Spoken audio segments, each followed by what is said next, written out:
ಇತ್ತೀಚಿನ ದಿನಗಳಲ್ಲಿ ಲಿವರ್ ಸಂಬಂಧಿ ಸಮಸ್ಯೆಗಳು, ಲಿವರ್ ಸಂಬಂಧಿ ರೋಗಗಳು, ಲಿವರ್ ದೋಷದಿಂದಾಗಿ ಉತ್ಪತ್ತಿಯಾಗ್ತಾ ಇರುವಂತಹ ಜೀರ್ಣಕ್ರಿಯೆ ಸಮಸ್ಯೆಗಳು ಇದೆಲ್ಲದೂ ಸರ್ವೇ ಸಾಮಾನ್ಯ ಆಗಿಬಿಟ್ಟಿದೆ. ಹಾಗಿದ್ರೆ ಆಯುರ್ವೇದ ಈ ಒಂದು ಲಿವರ್ ಸಂಬಂಧಿ ರೋಗಗಳ ಬಗ್ಗೆ ಏನು ಹೇಳುತ್ತೆ, ಯಾವ ರೀತಿಯಲ್ಲಿ ನಾವು ಮುಂಜಾಗ್ರತೆಯನ್ನು ತೆಗೆದುಕೊಳ್ಬೋದು, ಹಾಗೆ ಯಾವ ರೀತಿಯ ಚಿಕಿತ್ಸಾ ಕ್ರಮಗಳನ್ನು ನಾವು ಪಾಲನೆ ಮಾಡ್ಬೋದು, ಆಹಾರ ಪದ್ಧತಿ, ಜೀವನ ಶೈಲಿಯನ್ನು ಯಾವ ರೀತಿಯಲ್ಲಿ ನಾವು ಬದಲಾವಣೆ ಮಾಡ್ಕೊಳ್ಬೋದು ಅನ್ನೋ ಒಂದು ವಿಷಯದ ಕುರಿತು ಇವತ್ತಿನ ದಿನ ಈ ಒಂದು ವಿಡಿಯೋದಲ್ಲಿ ನಾವು ತಿಳಿದುಕೊಳ್ಳೋಣ. ನಮಸ್ತೆ, ನಾನು ಡಾಕ್ಟರ್ ಸೌಮ್ಯಶ್ರೀ ಶರ್ಮಾ, ಸಸ್ಯ ಸಂಜೀವಿನಿ ಪಂಚಕರ್ಮ ಆಸ್ಪತ್ರೆ, ಅಶೋಕವನ, ಗೋಕರ್ಣ. ಇವತ್ತಿನ ದಿನ ಈಗಾಗಲೇ ನಾನು ಹೇಳಿದ ಹಾಗೆ ಲಿವರ್ ಸಂಬಂಧಿ ಮಾಹಿತಿಯನ್ನು ಸಂಪೂರ್ಣವಾಗಿ ತಿಳಿಸಿಕೊಡುವ ಒಂದು ಪ್ರಯತ್ನವನ್ನು ಮಾಡ್ತೇನೆ. ಹಾಗಾಗಿ ನೀವೇನಾದರೂ ನಮ್ಮ ವಿಡಿಯೋವನ್ನು ಮೊದಲನೇ ಬಾರಿ ನೋಡ್ತಾ ಇದ್ದೀರಾ ಅಂತಂದರೆ ವಿಡಿಯೋವನ್ನು ಪೂರ್ತಿಯಾಗಿ ಕೊನೆ ತನಕ ನೋಡಿ, ಆಗ ನಿಮಗೆ ಸಂಪೂರ್ಣ ಮಾಹಿತಿ ಲಭ್ಯ ಆಗುತ್ತೆ. ಅಷ್ಟೇ ಅಲ್ಲದೆ ನೀವು ನಮ್ಮ ಚಾನಲ್ನ ಸಬ್ಸ್ಕ್ರೈಬ್ ಮಾಡದೇ ಈ ವಿಡಿಯೋವನ್ನು ನೋಡ್ತಾ ಇದ್ದಲ್ಲಿ ದಯವಿಟ್ಟು ಈಗಲೇ ಸಬ್ಸ್ಕ್ರೈಬ್ ಮಾಡಿ, ಪಕ್ಕದಲ್ಲಿ ಕಾಣ್ತಾ ಇರುವಂತಹ ಬೆಲ್ ಐಕಾನ್ ಪ್ರೆಸ್ ಮಾಡಿದರೆ ನಾನು ಮುಂದೆ ಹಾಕುವಂತಹ ಎಲ್ಲ ವಿಡಿಯೋಗಳ ನೋಟಿಫಿಕೇಷನ್ ಕೂಡ ನಿಮಗೆ ಲಭ್ಯ ಇರುತ್ತೆ. ಆಯುರ್ವೇದ ಈ ಒಂದು ಯಕೃತ್ ಅಂತ ಈ ಲಿವರಿಗೆ ಹೇಳುತ್ತೆ. ಯಕೃತ್ ಅನ್ನುವಂಥದ್ದು ತಾಯಿಯ ಗರ್ಭಾವಸ್ಥೆಯಲ್ಲಿಯೇ ನಮ್ಮ ದೇಹದಲ್ಲಿ ರಕ್ತದಿಂದ ಉತ್ಪತ್ತಿಯಾಗುವ ಅಂಗಾಂಗಗಳಲ್ಲಿ ಒಂದು ಅಂತ ಗರ್ಭದ ಒಂದು ವಿವರಣೆಯನ್ನು ನೀಡುವಾಗ ಆಯುರ್ವೇದ ಹೇಳುತ್ತೆ. ಆಯುರ್ವೇದ ಅನ್ನುವಂಥದ್ದು ಕೇವಲ ಬೇರು, ಕಷಾಯ ಇಷ್ಟಕ್ಕೆ ಸೀಮಿತ ಆಗಿಲ್ಲದೆ ಆಯುರ್ವೇದ ಅನ್ನುವಂಥದ್ದು ಒಂದು ಅಲ್ಟಿಮೇಟ್ ಸೈನ್ಸ್ ಅಂತ ನಾವು ಹೇಳ್ಬೋದು. ಗರ್ಭಾವಸ್ಥೆಯಿಂದಲೇ ಆ ಮಗುವಿನಲ್ಲಿ ದೇಹದ ಯಾವ್ಯಾವ ಅಂಗಗಳು ರೂಪುಗೊಳ್ಳುತ್ತೆ, ಯಾವುದರಿಂದ ರೂಪುಗೊಳ್ಳುತ್ತೆ ಅನ್ನೋದರ ಬಗ್ಗೆ ಕೂಡ ಸವಿವರವಾಗಿ ನಮಗೆ ನೋಡಲಿಕ್ಕೆ ಸಿಗತ್ತೆ. ಈ ಲಿವರಲ್ಲಿ ಹಲವಾರು ರೀತಿಯ ಒಂದು ಇನ್ಫೆಕ್ಷನ್ಸಿಂದ ಲಿವರ್ ಪ್ರಾಬ್ಲಮ್ ಬರುತ್ತೆ. ಹಾಗೆ ಇಂಜುರಿಯಿಂದ, ಎಕ್ಸ್ಟರ್ನಲ್ ಇಂಜುರಿ ಏನಾದರೂ ಆದರೆ ಹೊರಗಡೆಯಿಂದ ಆದಂತಹ ಆಘಾತಗಳಿಂದ ತೊಂದರೆಗಳಾಗುತ್ತೆ. ಹಾಗೆ ಕೆಲವೊಂದಿಷ್ಟು ಟಾಕ್ಸಿಕ್ ಎಕ್ಸ್ಪೋಜರ್ಸ್ಗಳಿಂದ, ಅಂದರೆ ಕೆಲವೊಂದಿಷ್ಟು ಕೆಮಿಕಲ್ಸ್ ಇರ್ಬೋದು, ಕೆಲವೊಂದಿಷ್ಟು ಕಾಸ್ಮೆಟಿಕ್ಸ್ ಇರ್ಬೋದು, ಅಥವಾ ಕೆಲವೊಂದಿಷ್ಟು ಮೆಡಿಕೇಷನ್ಸ್ಗಳಿರ್ಬೋದು, ಅವುಗಳ ಎಕ್ಸ್ಪೋಜರಿಂದ ಕೂಡ ಆ ಒಂದು ಟಾಕ್ಸಿಸಿಟಿಯಿಂದ ಲಿವರಲ್ಲಿ ಪ್ರಾಬ್ಲಮ್ ಬರುವ ಸಾಧ್ಯತೆ ಇರುತ್ತೆ. ಅಷ್ಟೇ ಅಲ್ಲದೆ ಕೆಲವೊಂದು ರೇರ್ ಕಂಡೀಷನ್ಸ್ಗಳಲ್ಲಿ ಜೆನೆಟಿಕಲಿ ಕೂಡ ಲಿವರ್ ಸಂಬಂಧಿ ಸಮಸ್ಯೆಗಳು ಬರುವಂಥ ಸಾಧ್ಯತೆ ಇರುತ್ತೆ. ಹಾಗಿದ್ರೆ ಈ ಒಂದು ಲಿವರ್ ಸಮಸ್ಯೆಗಳಲ್ಲಿ ಆಯುರ್ವೇದದ ಪ್ರಕಾರ ನಾವು ನೋಡೋದಾದರೆ ಯಾವ್ಯಾವ ರೀತಿಯ ವಿಧಗಳು ಅಂತ ಹೇಳ್ತಾರೆ. ಆಯುರ್ವೇದ ಈ ಒಂದು ಲಿವರ್ ಸಂಬಂಧಿ ಸಮಸ್ಯೆಗಳಲ್ಲಿ ಮುಖ್ಯವಾಗಿ ನಾನು ಈಗ ಹೇಳಿದ ಹಾಗೆ ಮದ್ಯಪಾನದಿಂದ ಬರುವಂಥದ್ದು, ಹಾಗೆ ಮದ್ಯಪಾನ ಮಾಡದೆಯೂ ಬರುವಂಥದ್ದು, ಅದನ್ನೇ ಮಾಡ್ರನ್ನಲ್ಲಿ ಕೂಡ ಆಲ್ಕೋಹಾಲಿಕ್ ಲಿವರ್ ಡಿಸಾರ್ಡರ್ ಹಾಗೂ ನಾನ್ ಆಲ್ಕೋಹಾಲಿಕ್ ಲಿವರ್ ಡಿಸಾರ್ಡರ್ ಅಂತ ಹೇಳ್ತಾರೆ. ಮದ್ಯಪಾನ ಮಾಡಿದವರಲ್ಲಂತೂ ಮದ್ಯಪಾನದ ಕಾರಣದಿಂದಾಗಿ ಬರುತ್ತೆ. ಹಾಗಿದ್ರೆ ಮದ್ಯಪಾನ ಮಾಡದೇ ಇರೋರಲ್ಲೂ ಇತ್ತೀಚಿನ ದಿನಗಳಂತೂ ನಾವು ಕ್ಲಿನಿಕಲ್ಲಿ ಕೂಡ ನೋಡ್ತಾ ಇರ್ತೀವಿ, ನಾನ್ ಆಲ್ಕೋಹಾಲಿಕ್ ಲಿವರ್ ಡಿಸಾರ್ಡರ್ಸ್ಗಳು ಜಾಸ್ತಿ ಆಗ್ತಾ ಇದ್ದಾವೆ. ಹಾಗಿದ್ರೆ ಯಾವ ಕಾರಣ ಇರ್ಬೋದು? ನಾನ್ ಆಲ್ಕೋಹಾಲಿಕ್ ಇದ್ದವರಲ್ಲಿ ಕೂಡ ಲಿವರ್ ಸಮಸ್ಯೆಗಳು ಬರಲಿಕ್ಕೆ ಕಾರಣಗಳು ಏನು? ಈ ಲಿವರ್ ಸಂಬಂಧಿ ಸಮಸ್ಯೆಗಳಿಗೆ ಕಾರಣಗಳನ್ನು ಹೇಳುವಾಗ ಮದ್ಯಪಾನ ಅನ್ನೋದು ಕೇವಲ ಆಲ್ಕೋಹಾಲಿಕ್ ಲಿವರ್ ಡಿಸಾರ್ಡರಿಗೆ ಒಂದು ಕಾರಣ ಅಂತ ನಾವು ತಗೊಂಡ್ರೆ, ಈ ನಾನ್ ಆಲ್ಕೋಹಾಲಿಕ್ ಡಿಸಾರ್ಡರಲ್ಲಿ ಮೊದಲನೇದಾಗಿ ಬರ್ತಾ ಇರುವಂಥದ್ದು ಅಂದರೆ ತುಂಬಾ ಉಷ್ಣ ಹಾಗೂ ತೀಕ್ಷ್ಣ ಆಹಾರ ಸೇವನೆ. ಉಷ್ಣ ಅಂದಾಗ ಇಲ್ಲಿ ಬಿಸಿ ಆಹಾರ ಅಂತ ಅಲ್ಲ, ನಮ್ಮ ದೇಹದಲ್ಲಿ ಉಷ್ಣ ಗುಣವನ್ನು ಹೆಚ್ಚಿಸುವಂಥದ್ದು, ಅಂದರೆ ಉಷ್ಣ ಪ್ರಕೃತಿಯನ್ನು ಹೆಚ್ಚಿಸುವಂಥದ್ದು, ದೇಹಕ್ಕೆ ಉಷ್ಣ ಗುಣವನ್ನು ವೃದ್ಧಿ ಮಾಡುವಂಥ ಆಹಾರ ಪದಾರ್ಥವನ್ನು, ತೀಕ್ಷ್ಣತೆಯನ್ನು ಹೊಂದಿರುವಂಥ ಆಹಾರವನ್ನು, ಅಂದರೆ ಉದಾಹರಣೆಗೆ ಹೇಳಬೇಕಾದ್ರೆ ತುಂಬ ಸ್ಪೈಸಿಯಾಗಿರುವಂಥದ್ದು ಮತ್ತು ತುಂಬ ಮಸಾಲೆಯುಕ್ತವಾದಂಥ ಆಹಾರ ಅಂತ ಹೇಳ್ಬೋದು. ಅಂತಹ ಉಷ್ಣ ತೀಕ್ಷ್ಣ ಆಹಾರವನ್ನು ನಿಮ್ಮ ಆಹಾರದಲ್ಲಿ ಪ್ರತಿನಿತ್ಯ ಅತಿ ಹೆಚ್ಚಿನ ಪ್ರಮಾಣದಲ್ಲಿ ನೀವು ಬಳಕೆ ಮಾಡ್ತಾ ಇದ್ದಲ್ಲಿ ಆ ಕಾರಣದಿಂದ ಈ ಒಂದು ನಾನ್ ಆಲ್ಕೋಹಾಲಿಕ್ ಲಿವರ್ ಡಿಸಾರ್ಡರ್ ಬರಬಹುದು. ಅಷ್ಟೇ ಅಲ್ಲದೆ ವೇಗಧಾರಣದಿಂದ ಅಂತ ಆಯುರ್ವೇದ ಹೇಳುತ್ತೆ. ವೇಗಧಾರಣ ಅಂತಂದರೆ ನಮ್ಮ ನ್ಯಾಚುರಲ್ ಅರ್ಜಸ್ ಏನಿದೆ ಅದನ್ನು ಸಪ್ರೆಸ್ ಮಾಡುವಂಥದ್ದು. ಪ್ರಕೃತಿ ಸಹಜವಾಗಿ ಇರುವಂತಹ ಈ ಒಂದು ವೇಗಗಳೇನಿದೆ ಅದನ್ನು ನಾವು ಸಪ್ರೆಸ್ ಮಾಡಿದಾಗ ಆಯುರ್ವೇದದಲ್ಲಿ ಅದಕ್ಕೆ 13 ವೇಗಗಳನ್ನು ಹೇಳುತ್ತೆ. ವೇಗಾನ ಧಾರಯೇ ತ್ವಾತವಿ ಮೂತ್ರ ಕ್ಷವತೃಕ್ಷುಧಾಂ ನಿದ್ರಾ ಕಾಸ ಶ್ರಮ ಶ್ವಾಸ ಜೃಂಭ ತ್ರಟ್ ಛರ್ದಿ ರೇತಸಾಮ್ ಅಂತ. ಅಂದರೆ ಈ 13 ರೀತಿಯ ವೇಗಗಳನ್ನು, ಅಂದರೆ ನ್ಯಾಚುರಲ್ ಅರ್ಜಸನ್ನು ನಾವು ಕಂಟ್ರೋಲ್ ಮಾಡಬಾರದು ಅಂತ ಆಯುರ್ವೇದ ಹೇಳುತ್ತೆ. 13 ರೀತಿಯ ನ್ಯಾಚುರಲ್ ಅರ್ಜಸ್, ಅದರಲ್ಲಿ ಮಲವೇಗ ಧಾರಣೆ ಅಂದರೆ ನಿಮಗೆ ಟಾಯ್ಲೆಟ್ ಬಂದಾಗ ಅದನ್ನ ಸಪ್ರೆಸ್ ಮಾಡಿಟ್ಕೊಳ್ಳೋದು, ಯೂರಿನೇಷನ್ ಮೂತ್ರ ವಿಸರ್ಜನೆ ಮಾಡುವ ಸಮಯದಲ್ಲಿ ಅದನ್ನ ಹೋಲ್ಡ್ ಮಾಡಿಟ್ಕೊಳ್ಳುವಂಥದ್ದು, ಸೀನು ಬಂದಾಗ, ಆಕಳಿಕೆ ಬಂದಾಗ, ಕಣ್ಣೀರು ಬಂದಾಗ, ಹೀಗೆ 13 ರೀತಿಯ ವೇಗಗಳನ್ನು ಆಯುರ್ವೇದ ಹೇಳುತ್ತೆ. ಇನ್ಯಾವತ್ತಾದರೂ ಒಂದು ದಿನ ಈ ಒಂದು ವೇಗ ಧಾರಣೆ ಹಾಗೂ ಅದರಿಂದ ಬರುವ ಸಮಸ್ಯೆಗಳ ಬಗ್ಗೆನೇ ಮುಂಬರುವ ದಿನಗಳಲ್ಲಿ ಒಂದು ವಿಡಿಯೋವನ್ನು ಸವಿಸ್ತಾರವಾಗಿ ಮಾಡ್ತೇನೆ. ಬೇಸಿಕಲಿ ಈ ಒಂದು ಪ್ರಕೃತಿ ಸಹಜವಾದ ವೇಗಗಳೇನಿದೆ ಅವುಗಳ ವಿಸರ್ಜನೆ ಮಾಡದೆ ಅದನ್ನು ಹಿಡಿದಿಟ್ಟುಕೊಂಡಾಗ ಅದರಿಂದ ಕೂಡ ಲಿವರಲ್ಲಿ ಸಮಸ್ಯೆ ಉತ್ಪತ್ತಿ ಆಗುತ್ತೆ ಅಂತ ಆಯುರ್ವೇದ ಹೇಳುತ್ತೆ. ಅಷ್ಟೇ ಅಲ್ಲದೆ ರಾತ್ರಿ ಜಾಗರಣೆ ದಿವಾ ಸ್ವಪ್ನ. ಹೌದು ವೀಕ್ಷಕರೇ, ರಾತ್ರಿ ನೀವು ಎಚ್ಚರ ಇರೋದ್ರಿಂದ ತುಂಬ ಲೇಟ್ ನೈಟ್ ನೀವು ನಿದ್ದೆ ಮಾಡ್ತಾ ಇದ್ದರೆ, ತುಂಬಾ ಹೊತ್ತು ರಾತ್ರಿ ಎಚ್ಚರ ಇದ್ದರೆ, ಹಾಗೆಯೇ ಹಗಲಿಗೆ ನಿದ್ದೆ ಮಾಡ್ತಾ ಇದ್ದರೆ ಅದು ಕೂಡ ನಿಮ್ಮ ಲಿವರಲ್ಲಿ ಸಮಸ್ಯೆಯನ್ನು ಉತ್ಪತ್ತಿ ಮಾಡಲಿಕ್ಕೆ ಒಂದು ಕಾರಣ ಆಗಿರ್ಬೋದು. ಹೀಗೆ ಆಯುರ್ವೇದ ಲಿವರ್ ಸಂಬಂಧಿ ಸಮಸ್ಯೆಗಳ ಕಾರಣಗಳನ್ನು ಹೇಳುವಾಗ ಈ ಎಲ್ಲ ಅಂಶಗಳನ್ನು ಹೇಳ್ತಾ ಬರುತ್ತೆ. ಇನ್ನು ಅದರ ಹೊರತಾಗಿ ಇಂಜುರಿ, ಎಕ್ಸ್ಟರ್ನಲ್ ಇಂಜುರಿ, ಹೊರಗಡೆಯಿಂದ ಏನಾದರೂ ನಮಗೆ ಆಕ್ಸಿಡೆಂಟ್ ಆದಾಗ, ಇಂಜುರಿ ಆದಾಗ, ಪೆಟ್ಟುಗಳು, ಆಘಾತಗಳಾದಾಗ ಅದರಿಂದ ಲಿವರ್ ಸಮಸ್ಯೆ ಆಗತ್ತೆ.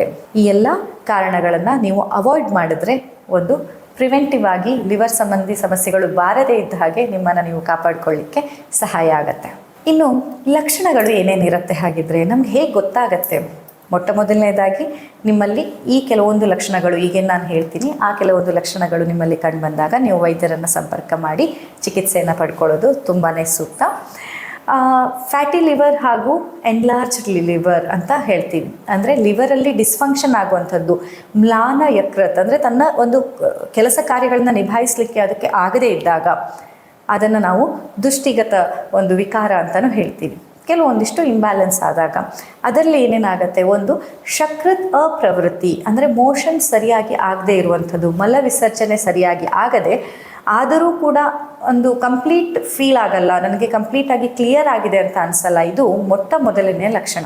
ಅಷ್ಟೇ ಅಲ್ಲದೆ ಅದರೊಟ್ಟಿಗೆ ಚಿಕ್ಕದಾಗಿ ಹೊಟ್ಟೆ ನೋವಿರುವಂಥದ್ದು, ದೇಹದಲ್ಲಿ ತೂಕ ಜಾಸ್ತಿ ಆಗಿರುವಂಥದ್ದು, ಮತ್ತು ಹೊಟ್ಟೆ ಉಬ್ಬರ ಆದ ಹಾಗೆ ಆಗೋದು, ಜೀರ್ಣಕ್ರಿಯೆಯಲ್ಲಿ ಸ್ವಲ್ಪ ಸಮಸ್ಯೆ ಆಗ್ತಾ ಇರುವಂಥದ್ದು, ತೇಗು ಬರುವಂಥದ್ದು, ಅದರಲ್ಲೂ ಹುಳಿ ತೇಗು ತುಂಬ ಜಾಸ್ತಿಯಾಗಿ ಅಥವಾ ಕಹಿ ಕಹಿ ತೇಗು, ಎಸ್ಪೆಷಲಿ ನಿಮಗೆ ತೇಗಿದಾಗ ಬಾಯಲ್ಲಿ ಕಹಿ ರುಚಿ ಬರ್ತಾ ಇದೆ ಅಂತಂದರೆ ಆಗ ನಿಮಗೆ ಲಿವರ್ ಸಂಬಂಧಿ ಸಮಸ್ಯೆ ಇರುವಂಥ ಸಾಧ್ಯತೆ ಜಾಸ್ತಿ ಇದೆ.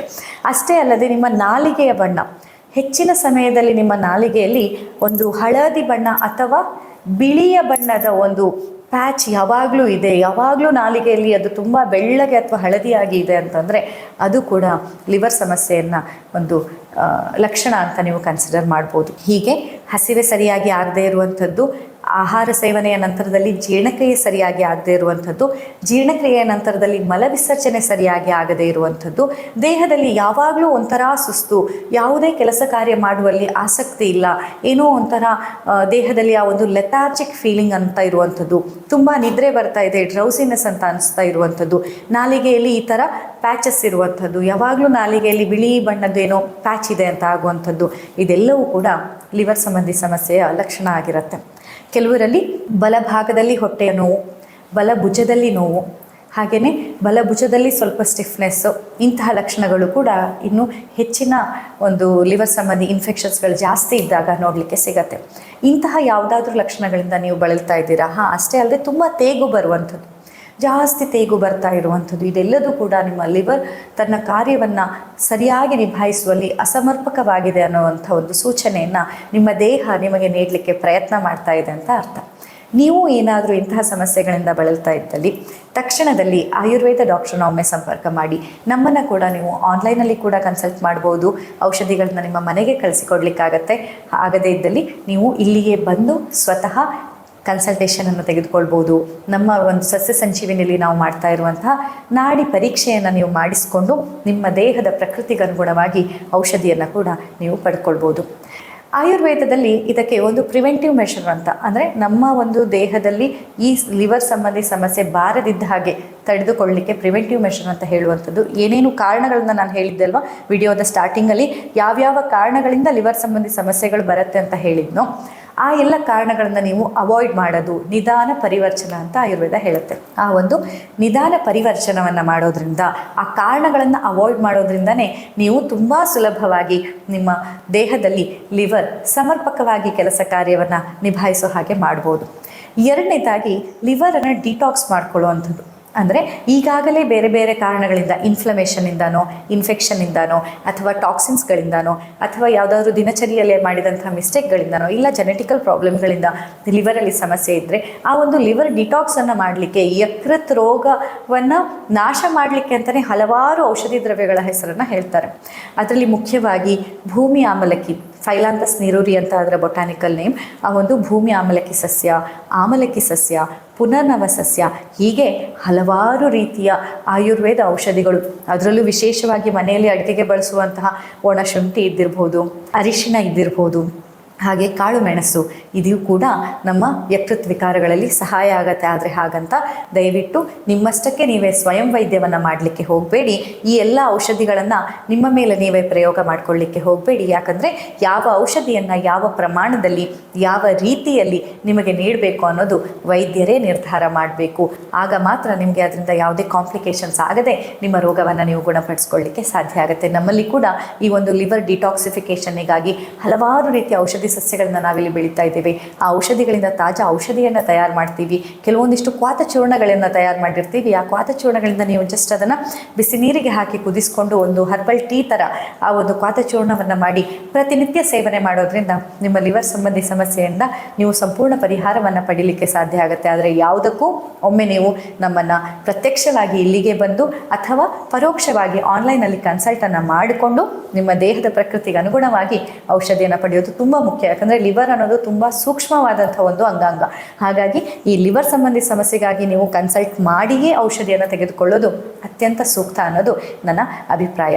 ಇನ್ನು ಅದರ ಹೊರತಾಗಿ ಪಂಚಕರ್ಮ ಚಿಕಿತ್ಸೆಗಳಲ್ಲಿ ವಮನ ಚಿಕಿತ್ಸೆ ಹಾಗೂ ವಿರೇಚನ ಚಿಕಿತ್ಸೆ ಅತ್ಯಂತ ಸಹಕಾರಿಯಾಗಿದ್ದು ಅಷ್ಟೇ ಅಲ್ಲದೆ ರಕ್ತ ಮೋಕ್ಷಣ ಚಿಕಿತ್ಸೆಯನ್ನು ಕೂಡ ಆಯುರ್ವೇದದ ಯಕೃತ್ ರೋಗಗಳ ಒಂದು ಚಿಕಿತ್ಸಾ ಕ್ರಮವನ್ನು ಹೇಳುವಾಗ ಹೇಳ್ತಾರೆ, ಬಲಭುಜದಲ್ಲಿ ಬಲಗೈಗೆ ನಿಮಗೆ ರಕ್ತ ಮೋಕ್ಷಣವನ್ನು ಮಾಡೋದ್ರಿಂದ ಕೂಡ ಯಕೃತ್ ರೋಗ ನಿವಾರಣೆ ಆಗುತ್ತೆ ಅನ್ನುವಂಥ ಉಲ್ಲೇಖ ನಮಗೆ ನೋಡಲಿಕ್ಕೆ ಸಿಗತ್ತೆ. ಹೀಗೆ ನಿಮ್ಮ ಪ್ರಕೃತಿಗೆ ಅನುಗುಣವಾಗಿ ಹಾಗೆ ನಿಮ್ಮ ರೋಗ ಎಷ್ಟು ಆಳವಾಗಿದೆ, ನಿಮ್ಮಲ್ಲಿ ಆ ರೋಗದ ಬಾಹುಲ್ಯ ಎಷ್ಟಿದೆ ಅನ್ನೋದರ ಮೇಲೆ ನಾವು ಪಂಚಕರ್ಮ ಚಿಕಿತ್ಸೆಯನ್ನು ಕೂಡ ಮಾಡ್ಬೋದು. ಈ ರೀತಿಯಾಗಿ ನಿಮ್ಮ ದಿನಚರಿಯನ್ನು ಬದಲಾವಣೆ ಮಾಡಿಕೊಂಡು ನಿಮ್ಮ ಋತುಚರ್ಯವನ್ನು ಗಮನದಲ್ಲಿಟ್ಕೊಂಡು ನಿಮ್ಮ ದೇಹ, ನಿಮ್ಮ ವಯಸ್ಸು, ನೀವು ಯಾವ ಊರಿನಲ್ಲಿದ್ದೀರಾ, ಯಾವ ಜಿಯೋಗ್ರಫಿಕಲ್ ಕಂಡೀಷನಲ್ಲಿ ನೀವಿದ್ದೀರಾ, ನಿಮ್ಮ ಆಹಾರ ಪದ್ಧತಿ ಹೇಗಿದೆ, ಇದೆಲ್ಲವನ್ನು ಗಮನದಲ್ಲಿಟ್ಕೊಂಡು ನೀವು ಕೂಡ ನಿಮ್ಮ ಈ ಒಂದು ಲಿವರ್ ಸಂಬಂಧಿ ಸಮಸ್ಯೆಯಿಂದ ಹೊರಬರಲಿಕ್ಕೆ ನಾವು ಸಂಪೂರ್ಣವಾಗಿ ಸಹಾಯವನ್ನು ಮಾಡ್ಬೋದು. ಹಾಗಾಗಿ ನೀವು ಏನಾದರೂ ಈ ಸಮಸ್ಯೆಯಿಂದ ಬಳಲ್ತಾ ಇದ್ದಲ್ಲಿ ನಾನು ಹೇಳಿರುವಂಥ ವಿಷಯಗಳನ್ನ ಗಮನದಲ್ಲಿಟ್ಕೊಂಡು ನಿಮ್ಮ ದಿನಚರಿಯನ್ನು ಬದಲಾವಣೆ ಮಾಡ್ಕೊಳ್ಳಿಕ್ಕೆ ಮರಿಬೇಡಿ. ಹಾಗೆ ಅದಕ್ಕೂ ಹೆಚ್ಚಿನ ಸಹಾಯ ಬೇಕಾದಲ್ಲಿ ನಮ್ಮನ್ನು ಆನ್ಲೈನಲ್ಲಿ ಕೂಡ ಕನ್ಸಲ್ಟ್ ಮಾಡ್ಬೋದು. ಇವತ್ತಿನ ಈ ಒಂದು ಮಾಹಿತಿ ನಿಮಗೆ ಇಷ್ಟ ಆಯಿತು ಅಂತ ಭಾವಿಸ್ತೀನಿ. ಇಷ್ಟ ಆದಲ್ಲಿ ದಯವಿಟ್ಟು ಲೈಕ್ ಮಾಡಿ. ಹಾಗೆ ನಿಮ್ಮೆಲ್ಲ ಸ್ನೇಹಿತರೊಂದಿಗೆ ಈ ಒಂದು ಮಾಹಿತಿಯನ್ನು ಶೇರ್ ಮಾಡಲಿಕ್ಕೆ ಮರಿಬೇಡಿ. ನೀವು ನಮ್ಮ ಚಾನಲ್ನ ಸಬ್ಸ್ಕ್ರೈಬ್ ಮಾಡದೆ ಈ ವಿಡಿಯೋವನ್ನು ನೋಡಿದ್ದಲ್ಲಿ ದಯವಿಟ್ಟು ಸಬ್ಸ್ಕ್ರೈಬ್ ಮಾಡಿ. ಪಕ್ಕದಲ್ಲಿ ಕಾಣ್ತಾ ಇರುವಂಥ ಬೆಲ್ ಐಕಾನ್ ಪ್ರೆಸ್ ಮಾಡಿದರೆ ನಾನು ಮುಂದೆ ಹಾಕುವಂತಹ ಎಲ್ಲ ವಿಡಿಯೋಗಳ ನೋಟಿಫಿಕೇಷನ್ ಕೂಡ ನಿಮಗೆ ಲಭ್ಯ ಇರುತ್ತೆ. ಇನ್ನಷ್ಟು ಆರೋಗ್ಯ ಸಂಬಂಧಿ ಮಾಹಿತಿಯೊಂದಿಗೆ ಮತ್ತೆ ನಿಮ್ಮ ಎದುರು ಬರ್ತೇನೆ. ಅಲ್ಲಿಯ ತನಕ ನಮಸ್ಕಾರ.